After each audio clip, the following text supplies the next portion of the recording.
phone, then you're pretty familiar with Apple CarPlay and Android Auto. These systems are common in both new and used vehicles on the road today. Now, the screens look very similar, but there are some differences, and we'll walk you through how best to connect them, how to set them up, and how to get comfortable using the system underway.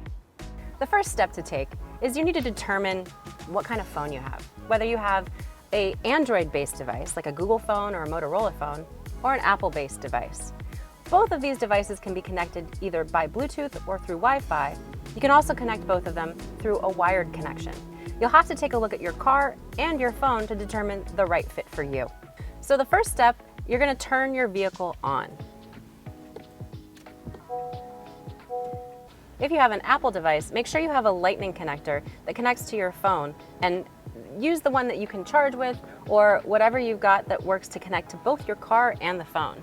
You're going to plug that device in to your vehicle.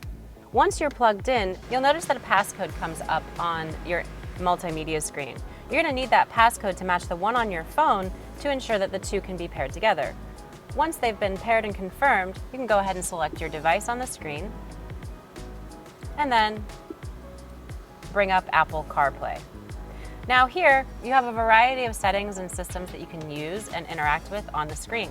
If you tap this button that looks like a bunch of teeth, you can see all of the apps and features that you might have. Just like you use pinch to zoom on your phone, you can use pinch to zoom on some of the modern touch screens and move the map around, take a look at what's nearby, and even go back out. So when you tap on the manufacturer emblem on your screen, that'll take you back to the car settings for the multimedia system.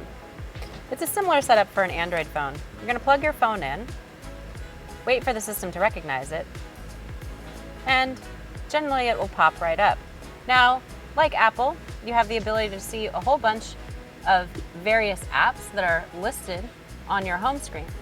You can manipulate and change the list of apps by using your phone to adjust the list.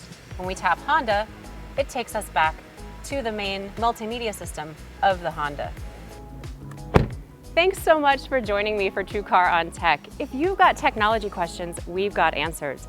Make sure you're sounding off in the comments with any of those pressing issues that you've got, and we'll get back to you.